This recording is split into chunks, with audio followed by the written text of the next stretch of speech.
Shalom, salam sejahtera dalam nama Tuhan Yesus Kristus. Bapak Ibu, kembali lagi dalam renungan harian HKBP Batam Center. Bagaimana kabar Anda hari ini? Firman Tuhan akan menemani Anda beraktivitas tentunya. Firman Tuhan hari ini pada renungan harian HKBP Batam Center tertulis dalam 1 Petrus 4 ayat 13. Beginilah firman Tuhan. Sebaliknya, bersukacitalah sesuai dengan bagian yang kamu dapat dalam penderitaan Kristus, supaya kamu juga boleh bergembira dan bersukacita pada waktu Ia menyatakan kemuliaannya. Demikian firman Tuhan. Bersukacita dalam Kristus. Ini adalah poin yang penting yang harus kita tahu, yang harus kita lakukan di dalam hidup kita. Bapak Ibu, saudara-saudari yang terkasih dalam nama Tuhan Yesus Kristus, tentu prinsip orang Kristen, prinsip kerajaan Allah yang perlu kita tahu bahwa ya banyak orang tentu yang menderita karena Kristus. Tapi dia bersungut-sungut. Sebenarnya yang perlu kita ketahui adalah ketika kita menderita di dalam Kristus, kita akan menantikan sukacita yang luar biasa. Inilah yang harus kita pegang di dalam hidup kita, di dalam prinsip kerajaan Allah. Ketika kita menderita karena Kristus, kita akan berlimpah sukacita. Dan orang-orang percaya yang hidup di dalam Tuhan juga akan bersukacita karena Kristus. Maka ini hal yang penting yang harus kita ketahui. Jangan cemburu kepada orang-orang yang bersukacita tetapi tidak di dalam Kristus.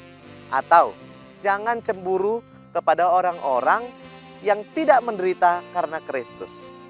Ini bukan semata-mata karena ajakan untuk Bapak Ibu, ayo menderita karena Tuhan Yesus. Tetapi inilah pola hidup orang yang percaya kepada Kristus sesungguhnya. Jangan bersungut-sungut ketika hidupmu mungkin sedang di dalam penderitaan. Tetapi sadarlah ketika kau menderita di dalam Kristus, Dia sudah menanti di depanmu untuk memelukmu dan memberikan sukacita. Maka kita akan bersukacita di dalam Tuhan. Bapak Ibu, saudara-saudari, orang yang hidup di dalam Kristus tentu akan memperoleh bagian yang luar biasa. Maka jangan takut untuk hidup dan setia di dalam Kristus. Ini yang perlu kita ketahui. Banyak orang yang memilih mundur dari persekutuan. Banyak orang yang memilih mundur untuk tidak ikut di jalan Kristus, di jalan kebenaran, hanya karena takut tidak bahagia. Padahal Bapak Ibu saudara-saudari yang perlu kita ketahui, ini juga adalah bentuk dari iman kita. Saat kita menyatakan iman kita bahwa kita mau hidup sepenuhnya di dalam Kristus, maka jangan takut. Tuhan akan selalu setia mendampingi kita.